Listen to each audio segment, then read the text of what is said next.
निषाद जी इस दुनिया में नहीं रहे जी।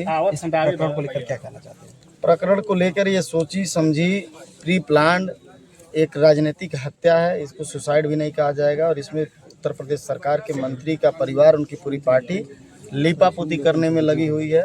और ये लोग सच को एक्सेप्ट नहीं कर पा रहे हैं। धर्मात्मा निषाद फेसबुक पे पोस्ट डाल के सुसाइड किए थे। और इनकी प्रशासन है, इनकी शासन है, इनका डीएम है, इनका एसपी है। ये लोग अपने हिसाब से दरखास्त बदलवा के ये लोग अपने हिसाब से मुकदमा लिखवाए हैं। कल जो प्रार्थना पत्र दिया गया था उस पर मुकदमा नहीं दर्ज हुआ है। और ये पूरी तरीके से लीपापोती कर रहे हैं। लेकिन अब हम लोगों को शासन प्रशासन से कोई उम्मीद नहीं है। हमारा ये है कि ये समाज निषाद समाज तय करेगा कि सच क्या है, गलत क्या है।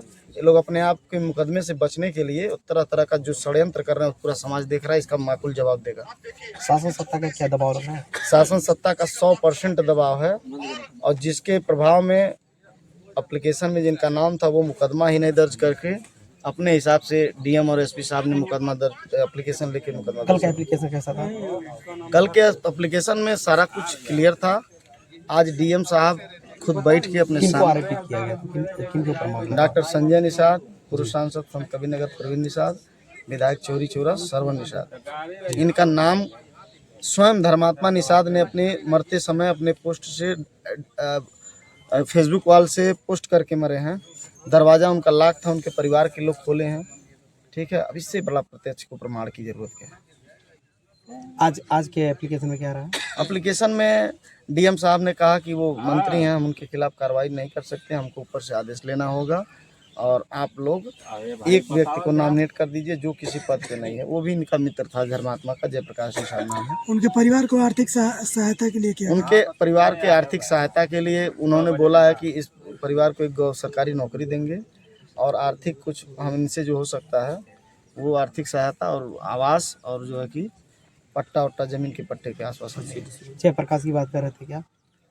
जयप्रकाश निषाद इनके मित्र थे। दोनों में वो चीज़ें थी। डॉक्टर संजय ही एक दूसरे को भड़का के एक दूसरे के खिलाफ यूज करते थे। कभी इनको पक्ष में लेते थे, कभी उनको पक्ष में लेते थे।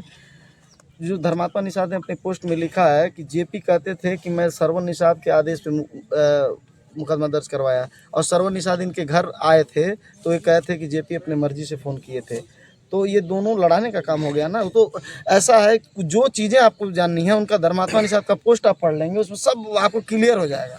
वो भाई अपना होशियार व्यक्ति था, आज से नहीं पोस्ट डालता था, सारी चीज़ें हैं उसके पोस्ट से ही सारी क्लियर हो जा रहा है। उसी में सारा जांच प्रक्रिया इंस्पेक्टर से लेके एसपी, डीएम, डीजीपी, डीआईजी सबको मैं निवेदन करूंगा कि उनका पोस्ट ही देख लें, उसी के आधार पर कार्रवाई। निषाद पार्टी में उनका पद क्या था? वो प्रदेश सचिव थे युवा मोर्चा के। जी, आप लोग की मांगे क्या है?